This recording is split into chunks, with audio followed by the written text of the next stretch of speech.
All right. Now, have you ever heard of or experienced buygret, as in buyer's regret? Yeah, we've probably all felt that at some stage on minor purchases like clothes, gadgets, tools, or maybe even that greasy kebab that you had at 3 a.m. after a night out of the pub. But imagine experiencing buygret on a major purchase such as a home. I think that'd be a nightmare because a home isn't exactly something that you can return or exchange over the counter. But according to recent research, buy-grade is on the rise, with 50% of home buyers experiencing it and up to 80% in certain areas. Joining us to discuss is Jo Agresta, property expert and founder of property matching app Abodey. G'day, Joe. Welcome to the Savings Tip Jar. Thank you, guys. Thanks for having me. And what an introduction. I think you put that so nicely. Yeah, can't wait Appreciate to that. talk a bit about that, about what Dom mentioned just at the top there. But before we launch into it, Joe, did you have a savings tip for us? Absolutely. So my savings tip has to be this. If you're someone who loves to spend money and you find it very difficult to save, my advice or my guidance would be, or tip, is put your money in an account that you can't access and you can't see on your screen. So if you can't access it on like your CommBank app or whatever your banking app is, put it in an account, lock it away, and check it every 6 months and make it super difficult for you to access so you can't actually withdraw the funds for silly things or small things that you think are emergencies. It's got to be something that takes the extra effort to get to. That's my tip because I think, coming from a background of when I was younger, I struggled to save. I did all the wrong things that you're not meant to do. And the only thing that basically stopped me was my parents saying, I'm going to take your savings. And instead of them taking my savings as an adult now, I put it in an account that I can't see. And I check it every 6 months and go, oh, cool, I have enough money for another property or I have enough money to buy a car, whatever it is. And then I access it if I need it. Sounds like a good tip for people that are prone to buyer's regret, buy-gret. But before we get into all that research, can you just tell us a quick bit about Abodi and how it matches buyers with properties? For sure. So we built the system based on a matching algorithm. So what that means is we take information about a customer when they first open the app and we ask them about their lifestyle preferences, property wants and needs, and budget requirements. So lifestyle being things down from like hobbies, what preferences they have in a suburb and what, things they need in a location that make their house a home. And then what we're doing is instead of you sitting on, a property search platform, scrolling for hours, looking at properties and trying to decide whether they're right for you or not, what our system does is actually finds the top five really well suited opportunities based on those inputs you gave us. And when it outputs, like it gives you an output or it gives you a report, what it's actually doing is personalizing it to you. So you're not just getting data and information with no context, you're actually getting something that's custom to you, which tells you things like, hey, this property's great. We picked it for you because, you said you had a dog. It's 500 meters from a dog park. There's schools in the area, which means your growing family has, options for children to go to good schools. This is their performance. And it just gives you like all that information you need in one view without having to interpret, things like AVM and, real estate jargon that often buyers get very confused with and overwhelmed with, and it's understandable. So we just focus on, taking the stress out of you doing the searching. Sounds a bit like, Tinder for property minus maybe the washboard abs and expensive meals out. But yeah, I'm on the property hunt myself, Joe, and an app like that would be pretty handy because yeah, you're right. You can get yourself into the habit of spending hours a day scrolling properties online, and you're not really sure, all the ins and outs of it, and it can be very time consuming. So yeah, if time is money to you, then maybe something like a Bodhi could be an option. I want to talk a bit about this buyer's remorse stuff. So obviously, sort of as a buyer's agent and having this app, you'd see a lot of first home buyers come to you. What are like? Is there a sort of profile of someone, or maybe even an area where people are more likely to experience buyer's regret with their home? Absolutely. When we're talking about, buying your own home, right, it's an emotional process. So naturally, when you walk into an inspection, you're already picturing, oh, that's where my kids are going to have their rooms, or that's where I'm going to watch Netflix. This is where I'm going to play PlayStation. This is where I'm going to have drinks with my mates every weekend. You've mapped out an entire home in the first 30 to 40 seconds that you've walked into it. So what ends up happening is then your brain, especially if you have a partner or if you're buying by yourself, these things come into picture of you're buying with emotion, and this is where emotion starts to dictate, logic is taking the backseat and emotion is now dictating how you buy this home. So when you're having conversations with the agent, a lot of the time, and this is, not a trash talk on agents. I'm an ex-real estate agent, but we do have certain ways of creating urgency in buyers to get a decision out of you. And that's tactics to say things like, if you need to put in an offer, I've got other parties that are offering today, so you need to put your best foot forward. Do you have your pre-approval? If you don't, you really need to get it.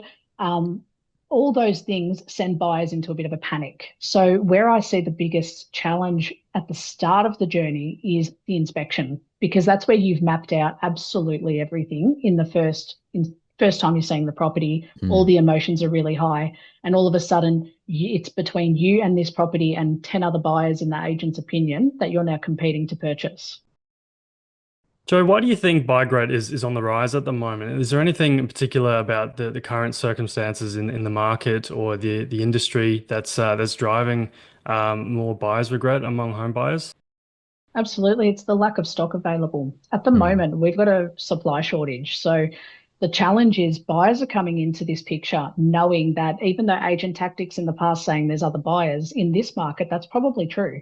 There probably are other buyers actively buying alongside you. So because there's not enough stock on market, buyers are now making this hasty decision to purchase quickly to just snap up a deal. And then what's happening is post-purchase, whether they bought at auction, which auction is the highest time I see this regret happen, and it's instant regret.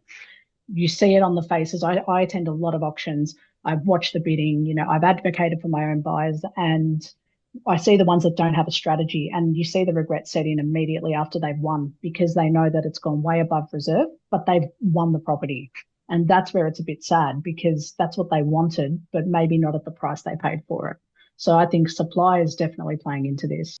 Yeah, in my personal experience, Joe, I was looking at a property in the sort of inner western suburbs of Melbourne, and I think it had a price guide. It was going to auction, had a price guide of 7 to 750, and then at auction, and there's always talk about Melbourne, the Melbourne property market being flat, but this one actually sold for over $1 million. And I'm glad I didn't, put my hand up that day, because I could see it just getting out of hand. But it had all the common touch points of what gets people's hearts racing in a property. Had like the cute lemon tree out the back, and had a pizza oven, and it was done up nicely. And there was hordes of first home buyers like myself going in, and I can imagine there'd be a lot of heartstrings tugs there.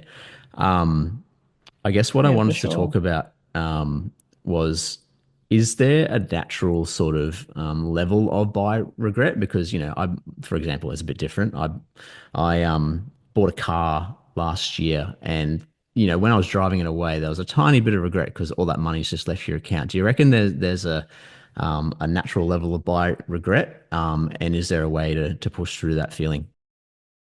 Absolutely. I think with anything you buy, down to clothes, like you said at the start, Dom, it's clothes, greasy kebab, bad food when you're meant to be on a diet. Like, we all have this instant regret when we do something, right? Because we've made a choice that we think is risky. So naturally our, brain goes into fight, flight, freeze mode, where it's a neurological response. I think the way to navigate that feeling is, before you make a decision to purchase, you have to ask yourself, and if I had to put it specifically to property or even cars, when you're buying something and you're putting money towards it, I always have the mentality of, and I've told this to a lot of clients, you have to put in an offer that you're happy to win and you're happy to lose at. And what I mean by that, it's that perfect number for you, that if an agent came to you today and said, hey, we're taking an offer, what's your offer? And you said, for this $600,000 home, it's 580. If the agent came back to you and said, hey, you didn't get it, we actually sold it for 582, would you regret it that you didn't go the extra $2,000? If that's yes, go up in your value, go up to 582. If that answer is no, I think that's still too high, you've got the right number. And then that's what you push through with. So before you make that decision in the moment, take a second to go, am I happy to win and lose at this price? And if I am, I'm okay with this amount. So you walk away going, no, I wasn't never going to pay that much, or, yep, I think I paid a good price for that. Now, Joe, your research found that buy-grade was up to 80% in certain areas. Were there any sort of particular reasons why certain areas would be more likely to experience buyer's regret, or is it like a certain types of properties? I mean, I'd imagine surely with auctions being in that high pressure environment where people probably make hastier decisions, you're probably more likely to see buy-grade as opposed to private treaty. But yeah, just tell us a bit about sort of the common themes there. There's a few things, right? So there's auction. That's definitely one case. Areas that I see most of it, like as in if we had to talk suburb level, it's where auction performs particularly well. So for example, at the moment out in the West, we have Tarneit. Tarneit is a very big first home buyer market because you can purchase a 3 to 4 bed home, two bath, two garage, 500-meter square land for, 500 and 500,000 in some cases, even a little bit less or a little bit more. And because of that, it's driving a lot of demand to the area, which means that the buyers, like I attended an auction in Tarneit a couple of weeks ago and it went over by 60,000. This is, 30 people turned up to offer. About 15 of those people actually were actively bidding.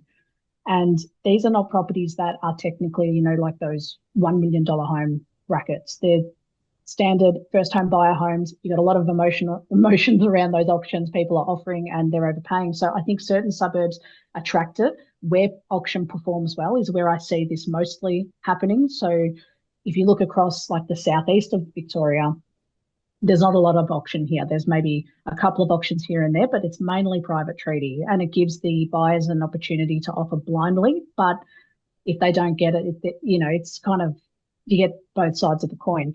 On the other hand, where I also see a lot of buyer's remorse is post-purchase later. So when they haven't done their due diligence. So they'll win the property, it's all good, happy emotions, happy move in. 6 months later, I had a buyer that actually found our services on the back of her experience 5 years prior. And she purchased a property that after she purchased at auction, she was one of those people that did exactly what they do on the ads. They walk in and just put in an offer. She had the finance ready to go and she didn't plan to buy that day, but she did. 6 months later, they had a massive storm and the basement that the property came with totally flooded.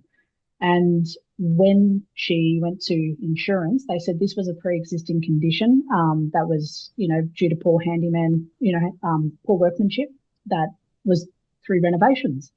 So they wouldn't cover it. So it was $150,000 worth of damage that she had to bear. And that's because she didn't do her due diligence. So when you're going to auction, you should be paying for a building and pest inspection before you purchase. You have to spend a little bit of money when you're buying at auction. So you've got to get your building and pest in line.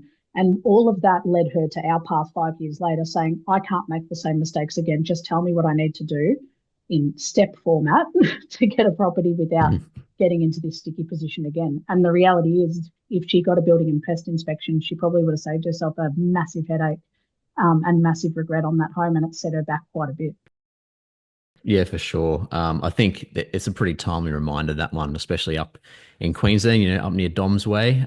Floods Yeah. is currently front of mind again. And I would extend building a pest to not only include building a pest, but also drainage and check your flood maps as well, especially in those sort of rainier areas. Yeah, so my next question is quite often, people get overwhelmed pretty easily at auctions. They're tempted to overbid more than what they'd ordinarily be comfortable with. Even private treaty, you're not really sure if the agent is being forthcoming with the offers that are on the table. But how about removing that entirely? How about off market or maybe properties that are coming to market? Is that something that Abodey can help with? Yeah, so funny that you asked. That's actually one of the things that's in development for us and launching very soon, actually. So we're sourcing off-market opportunities, but what comes with off-market is a lot of due diligence because often these properties don't come prepared with a contract of sale or Section 32. They don't have, Section 32 if you're in Victoria, but they don't have all of the regular legal documentation ready to go, which can mean it's quite messy. And for a first home buyer, while there's a big appeal in buying off market to beat off market, where I think we're going to be challenged with our service is the volume of buyers that are going to see those off market opportunities. So that might be the only thing that we're challenged with. I think off market's a good opportunity if you can catch it, but I think using services like buyers advocates to help you navigate that will definitely be beneficial because they understand what's missing and what needs to be done. Sounds like auctions are the problem with a lot of this stuff when it comes to buyer's regret. I mean, I sort of count myself quite lucky, well, like being up in Queensland where auctions Mm. aren't as common as they are down in Sydney and Melbourne. So, when I bought my place 2.5 years ago, um, it was among a time where there actually wasn't a lot of other buyers happening. It sort of spooked a lot of buyers away. It was all amid all the interest rates going up, like Yeah. 0.5% each month, just about. So we had the luxury of just being able to actually put in an offer that was actually quite a bit below what they were asking for, and just to leave it on the Nice. table for a couple of months. And then when it looked like they weren't going to accept it, I was like, all right, we'll pull our offer. And then lo and behold, a week later, I get a call from them saying, actually, no, do you want to put that offer back in there? Because I think they might accept it this time. And so we were able to land the property and get all the inspections done as well before signing on the dotted line. But I mean, before we shoot through, Joe, was there any other sort of tips for avoiding buyer's regrets that maybe we haven't discussed? Look, my biggest tip would always be just get prepared. Buying a home often starts with the emotional decision that, maybe you've got a partner or you're thinking about it yourself. You look at your savings and you go, hey, I want to buy a home. And the first thing you do is always start with looking at property. Start with a broker or a finance professional talking you through what you can afford, because this is going to stop you from starting to get emotionally attached to what you see online and then go and inspect, fall in love with it, and then do the whole process back to front, which is where I see the most overwhelm, the most stress, the most mistakes always. And that's no fault of the buyer. You're not expected to know all the right steps. There are so many platforms that try and tell you what's the best way to do it. Reality is different professionals have different strategies. My strategy that I've seen work with Abodey and how we've helped our buyers purchase in 6 weeks is starting with finance, getting a reality of what you can afford, go through your pre-approval journey. As soon as you get that pre-approval and you understand what you can actually purchase, then get into the market, then start looking at properties, because then you can actually make a decision with confidence to say, hey, I found a property I like, it ticks all the boxes, I'm going to put in an offer, give it a shot, or I'm going to attend the auction, give it a shot. You're in a position to do so with a lot less stress. So yeah, that would be my biggest takeaway from buy regret. Some excellent takeaways there, Joe. I mean, 6 weeks to buy a property, that sounds pretty good to me. As I brave the weekly auctions on Saturday, I get more and more, fed up with them. And, you may have earned yourself a new Yeah. customer with this podcast chat today. Thanks so much for joining us. Absolutely. No, anytime, happy to help anyone listening as well. Always here to support, even just person to person. I think no one should actually buy property alone, in my opinion. So whether that's an app helping you or a person, just make sure you're getting the right support. That's good stuff, Awesome. Joe. Thanks so much for joining us on the Savings Tip Jar podcast. Some great advice there for first home buyers and experienced home buyers alike. Thanks, Joe. Cheers.